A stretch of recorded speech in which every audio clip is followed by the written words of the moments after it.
मोबाईलला खाली घेण्यास सांगितलं. मोबाईल खाली घे. भारतीय जनता पक्षातून शिवसेनेत येत आहे,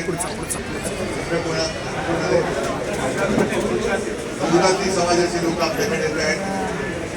याचं कारण राष्ट्रवादी, याचं कारण सध्या जो काही अंदाधुंद कारभार महाराष्ट्रामध्ये आणि देशात चाललेला आहे तो फार भयानक. गेले काही दिवस आपण सगळेजण पाहत आलेलो आहोत. बातम्यांमध्ये पाहतात, पेपरमध्ये फारसं जरी कोणी दिलेलं नसलं तरी सत्य हे काही लपून राहत नाही. कालच एका मंत्र्याचा राजीनामा झालेला आहे, आणखीन एक मंत्री जायच्या वाटेवर आहेत, पण मुख्यमंत्री त्यांना पांघरून घालत आहेत. हे फार विचित्र वातावरण आहे. ठीक आहे, राजकारणासाठी माणसं लागतात, पण ती माणसं कशी पाहिजे? कोणतं सुद्धा चालतील, ड्रग्सचा व्यवहार करणारे सुद्धा चालत आहेत, आणि ज्यांचं नाव ड्रग्सच्या संपूर्ण कारखान्याशी जोडलं जात आहे ते कोण आहेत? तुमच्यामध्ये बातमी आली की नाही? ठाण्याची व्यक्ती आहे. रिक्षावालाचा भाऊ. आता त्या भावाला सुद्धा वाचवण्याचा प्रयत्न होतोय.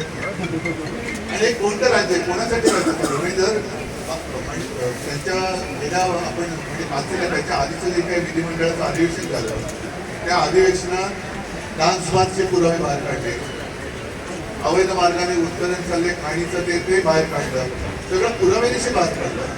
आता सुद्धा हा ड्रग्सचा जो काही कारखाना आहे तो आपल्या सुषमाताईंनी कागदोपत्री पुराव्यानिशी जनतेसमोर आणला. तरी देखील मुख्यमंत्री त्याची दखल घ्यायला तयार नाही. गृहमंत्री स्वतःच आहेत, अगदी केंद्रीय मंत्री सुद्धा त्यांच्याकडे सुद्धा आपण हे आता निवेदन देतो आहोत. काय करतात ते बघायचं. आणि मग मी तुम्हाला सगळ्यांना विचारतो, कोणत्याही जातीपाती धर्माचे असाल, आपली मुलं, आपली म्हणजे सगळ्या महाराष्ट्राची मुलं जर नशिल्या पदार्थाच्या आहारी जाणार असतील तरी देखील आपण त्यांना वाचवणाऱ्यांना आणि ते घरी करणाऱ्यांना मत करणार आहोत का, मतदान करणार आहोत का, मत देणार आहोत का, आणि आपल्या मुलाबाळांचं आयुष्य हे त्यांच्या हाती देणार आहोत का, हा ज्याचा त्यांनी विचार करायचा. आणि म्हणून मी आज तुमचं जे काही स्वागत करतो आहे. आणि या कारणासाठी तुम्ही अत्यंत योग्य वेळेला शिवसेनेत प्रवेश केलेला आहे. तर तुमच्या माध्यमातून तुमच्या सर्वांच्या माध्यमातून अजूनही ज्यांचे डोळे उघडले गेलेले नाहीत त्यांचे डोळे उघडले जातील ही अपेक्षा व्यक्त करतो. तुम्हाला सगळ्यांना शुभेच्छा देतो. धन्यवाद. जय हिंद. साहेब, खूपच लवकर त्यांचे डबे आम्ही ठणठण गोपाल करणार आहे.